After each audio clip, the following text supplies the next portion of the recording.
Simon सिनेक की Ted talk speech ने लाखों लोगों की जिंदगी बदल दी, जहां उन्होंने ये बताया कि ग्रेट लीडर्स दुनिया कैसे बदल देते हैं। इन्होंने पता किया कि एप्पल इतनी बड़ी कंपनी क्यों है, क्यों कुछ लीडर्स जैसे कि मार्टिन लूथर किंग जैसे लोग दुनिया को पूरी बदल देते हैं, जबकि इन सारे लीडर्स के पास में रिसोर्सेस, टैलेंट्स, टाइम और पैसा बहुत कम था।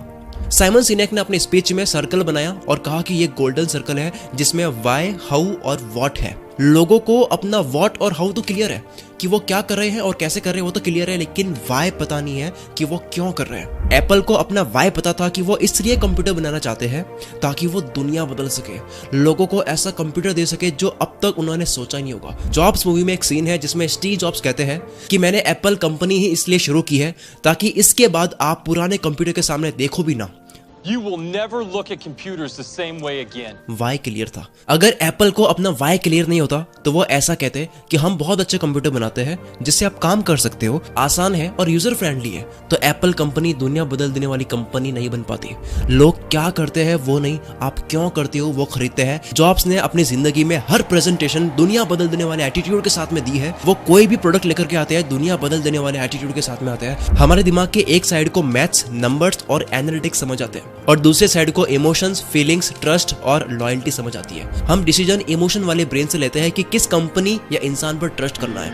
इस इमोशनल ब्रेन को फीचर्स, लैंग्वेज, इंफॉर्मेशन समझ नहीं आती है, इसलिए केवल नंबर से बात करने वाली कंपनी दुनिया में राज नहीं कर पाती है, क्योंकि दिल जीतने के लिए इमोशनल ब्रेन को टारगेट करना होता है। जबकि एप्पल के प्रोडक्ट्स काफी एक्सपेंसिव होते हैं, एप्लीकेशंस भी काफी लिमिटेड होती है, कई तो पेड होती है, जो कि लॉजिक्स और नंबर्स है जिससे इमोशनल ब्रेन या डिसीजन लेने वाले ब्रेन को फर्क नहीं पड़ता है। कई कमियों के बावजूद और कम से कम चीजें देने के बावजूद भी लोग एप्पल लेते हैं क्योंकि इमोशनल ब्रेन को टारगेट करा हुआ है। जॉब्स ने आईपॉड लॉन्च करा तब उन्होंने इमोशंस बेचे थे कि क्या हो अगर आपके जेब में 1000 सॉन्ग्स हो, और आईपॉड को लॉन्च करा था वॉकमैन के जमाने में, दुनिया पागल हो गई थी। Amazing little device holds 1000 songs. अगर आप सक्सेसफुल पॉलिटिशियन को देखोगे तो वो सपने बेचते हैं, वो बताते हैं कि कैसे वो दुनिया बदल सकते हैं, ना कि वो नंबर्स, फैक्ट्स और एनालिटिक्स पर बात करते हैं। हम सबको पता है कि राइट ब्रदर्स ने हवाई जहाज बनाया, लेकिन हम एक और इंसान को नहीं जानते जिसने भी हवाई जहाज बनाने की कोशिश करी, जो कि है सैमुअल पियरपॉन्ट लैंगली।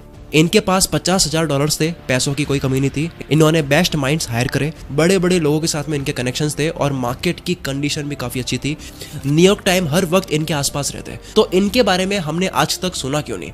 हमने सुना राइट ब्रदर्स के बारे में जिनके पास में कुछ नहीं था, कोई पैसा नहीं था, साइकिल की दुकान से इन्होंने पैसे जुगाड़े। राइट ब्रदर्स की टीम में से एक मेंबर भी पढ़ा लिखा नहीं था, ना ये दोनों पढ़े लिखे थे और ना ही न्यूयॉर्क टाइम्स इनके पास भी कभी आए। फर्क सिर्फ यह था कि राइट ब्रदर्स का जो पर्पस था, जो बिलीव था, जो विश्वास था कि अगर इन्होंने ये उड़ने वाली मशीन बना दी तो ये दुनिया बदल देगी। हम दुनिया बदल रहे हैं और यही दुनिया बदल देने वाला विश्वास उनके साथ काम करने वाले मेंबर्स का भी बना, इसलिए वो खून पसीने की मेहनत करने लग गए, केवल पैसों के लिए काम नहीं कर रहे थे। वाई पता था कि वो क्यों काम कर रहे हैं। और 1903 में राइट ब्रदर्स ने जब पहला हवाई जहाज उड़ाया तब सैमुअल पियरपॉन्ट लैंगली ने हार मान ली, क्योंकि उनको दुनिया नहीं बदलनी थी, उनको सिर्फ पैसा कमाना था और फेमस होना था, जो कि अब पॉसिबल नहीं है क्योंकि वो काम राइट ब्रदर्स ने कर लिया। आप क्या करते हो उससे नहीं, आप क्यों करते हो उससे बदलाव आता है। 1963 में 2.5 लाख लोग वॉशिंगटन मॉल आए थे मार्टिन लूथर किंग की स्पीच को सुनने के लिए। इन्होंने कोई इन्विटेशन सेंड नहीं करा, कोई वेबसाइट नहीं जहां पर तारीख लिखी हो, जबकि उनके कुछ आइडियाज तो काफी कमजोर थे। तो उनके पास में क्या था? इन्होंने अमेरिका को कैसे बदल सकते हैं ऐसा कुछ नहीं कहा।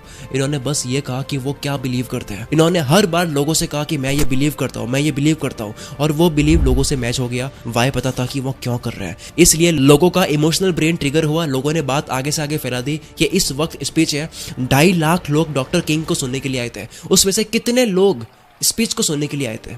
0। सब आए थे उनके खुद के लिए, क्योंकि वो जो बिलीव रखते हैं सेम स्पीच देने वाला बिलीव रखता है। स्पीच में इन्होंने कहा आई हैव अ ड्रीम, जो कि इमोशनल है, ना कि आई हैव अ प्लान, जो कि लॉजिकल है।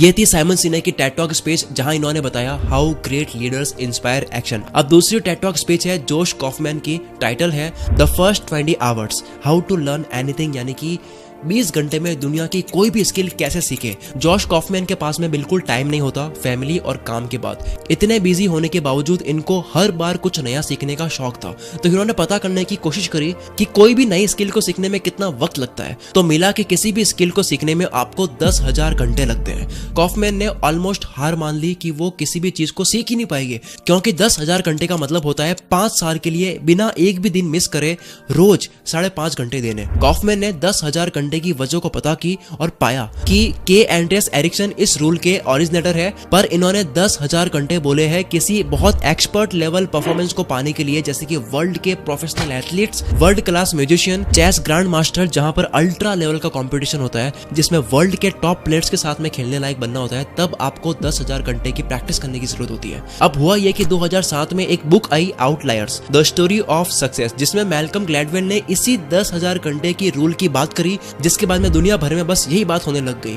और सबको ये लगने लग गया कि अगर आपको कुछ भी सीखना है तो आपको 10,000 घंटे देने होंगे, जो कि बकवास है। इसलिए जॉश कॉफमैन ने फिर साबित किया कि आप ये 4 स्टेप्स को फॉलो करके दुनिया की कोई भी स्किल सिर्फ 20 घंटे में सीख सकते हो। और वो 4 स्टेप्स है। Step number 1, deconstruct the skill. जो स्किल सीख रहे हो उसको पार्ट्स में डिवाइड करो, फिर देखो आपके काम के पार्ट्स कौन से हैं और सिर्फ वही सीखो। हर स्किल में कुछ ही चीजें होती है जो सबसे ज्यादा काम की होती है, तो बस वही मास्टर करो। Step number 2, learn enough to self correct. आप भले वो स्किल कहीं से भी सीखो, कोर्स या बुक्स, लेकिन उस क्लास की वजह से जहां से आप सीख रहे हो उसकी वजह से प्रोक्रास्टिनेट मत करो। यानी अगर प्रोग्रामिंग सीखनी है तो आपको पहले 20 किताबें पढ़नी है, उसके बाद में प्रोग्रामिंग नहीं करनी है, बल्कि आपको प्रोग्रामिंग का सबसे छोटा पार्ट सीख करके प्रैक्टिस करना है, अप्लाई करना है, गलती करनी है, सेल्फ करेक्ट करना है, उसके बाद में अगली चीज सीखनी है, सीखते हुए अप्लाई करना है। Step number 3, remove practice barriers, कि जब आप कुछ भी सीख रहे होते हो तब सारे डिस्ट्रैक्शंस को दूर कर दो। Step number 4, practice at least 20 hours, यानी कि ये 3 स्टेप्स आपको 20 घंटे के लिए करना है। जॉश कॉफमैन ने यूकेलेली, जो कि गिटार की तरह होता है, उसको 20 घंटे में सीखा और टेड टॉक्स में लाइव प्ले करके बताया भी। अब बात करते हैं अगली जिंदगी बदल देने वाले टेड टॉक स्पीच की, जो कि है एडम ग्रैंट की, जिसमें इन्होंने 5 ओरिजिनल थिंकर्स की हैबिट्स बताई है, जिसे हम नेगेटिव हैबिट्स मानते हैं पर असल में उनके फायदे होते हैं, जैसे कि टालने की आदत, डाउट करने की आदत, फेल होने की आदत। ये आदतें इन्होंने सही बताई है। तो नंबर 1 है प्रोक्रास्टिनेशन, यानी कि टालने की आदत। प्रोडक्टिविटी या मेहनत में टालने की आदत गलत है, पर जब बात आती है क्रिएटिविटी की तब टालने की आदत सही है। लियोनार्डो दा विंसी इतना टालते थे कि इन्होंने मोनालिसा की पेंटिंग में 16 साल लगा दिए थे। The adoration of the Maggi और जेरोम इन द विल्डरनेस की पेंटिंग को इतना टाला कि इन्होंने कभी फिनिश ही नहीं करा। लंदन नेशनल गैलरी में the virgin of the rocks painting को बनाने में 13 साल लगा दिए। और उनका घुड़सवार का ये प्रोजेक्ट था जो इतना टाला कि बन ही नहीं पाया। मार्टिन लूथर किंग जूनियर ने अपनी स्पीच को लिखने में इतना टाला कि इनको जब स्पीच देनी थी उसके अगली रात 3 बजे ये स्पीच की तैयारी कर रहे थे। यहाँ तक कि स्टेज पर आने की बारी का इंतजार करते वक्त भी ऑडियंस के बीच बैठकर स्क्रिप्ट को एडिट करते रहे। वो स्टेज पर आए, 11 मिनट की स्पीच थी जिसमें 4 वर्ड्स बहुत ही पावरफुल वर्ड्स थे, आई हैव अ ड्रीम, जो कि स्क्रिप्ट में था ही नहीं। एंड मोमेंट पर हमेशा बेस्ट आइडियाज आते हैं। डिले करके आप एक्चुअली एक बेस्ट पॉसिबल आइडिया का आने का इंतजार करते हो। दूसरी हैबिट ओरिजिनल थिंकर्स की है, दे डाउट देयर आइडियाज। खुद पर डाउट वैसे नहीं करना चाहिए, लेकिन आइडिया पर डाउट करने से आप उस आइडिया को और मैच्योर करते हो, उस आइडिया को बार बार टेस्ट करते हो और बेटर बनाते हो। जैसे मैंने इस वीडियो के स्क्रिप्ट पर डाउट करा और बार बार मैंने इसको बेटर बनाया। नंबर 3 हैबिट जो ओरिजिनल थिंकर्स की होती है कि वो कौन सा ब्राउजर यूज करते हैं। आप कौन सा ब्राउजर यूज करते हो उससे आपकी पर्सनालिटी पता लगती है, ऐसा रिसर्च कहती है। कोई पहले से मिले डिफॉल्ट ब्राउजर से खुश है तो ये बताता है कि वो डिफॉल्ट सिस्टम को एक्सेप्ट कर लेता है। जो क्रोम या फायरफॉक्स जैसे ब्राउजर को अलग से डाउनलोड करके इंस्टॉल करता है, वो ये बताता है कि वो डिफॉल्ट सिस्टम को एक्सेप्ट नहीं करते हैं, वो ओल्ड ऑप्शन पर डाउट करके नए ऑप्शन की तरफ बढ़ते हैं। 4th हैबिट है ओरिजिनल थिंकर्स की, वजह दे। अब इसका मतलब है कि किसी चीज में ऐसा देखना जो आज तक पहले किसी ने उस तरह से ना देखा हो। अब सबसे लास्ट हैबिट है ओरिजिनल थिंकर्स की कि ये लोग बार बार फेल होते हैं। तो ये थी दुनिया की सबसे पावरफुल टेड टॉक स्पीचेस। दोस्तों, इस वीडियो के स्क्रिप्ट में, रिकॉर्डिंग में, एडिटिंग में बहुत मेहनत लगी है। तो प्लीज अगर आपको ये वीडियो पसंद आई है तो कमेंट जरूर करें, और अगर आपको लगता है कि 1% भी बदलाव इस वीडियो की वजह से आपके विचारों में आया है तो कमेंट में केवल यस लिख दो। आपका कमेंट में यस काफी है मेरे हौसले को बढ़ाने के लिए। मैं शकील कुलमित्र से आपके सपनों को सपोर्ट करता हूँ।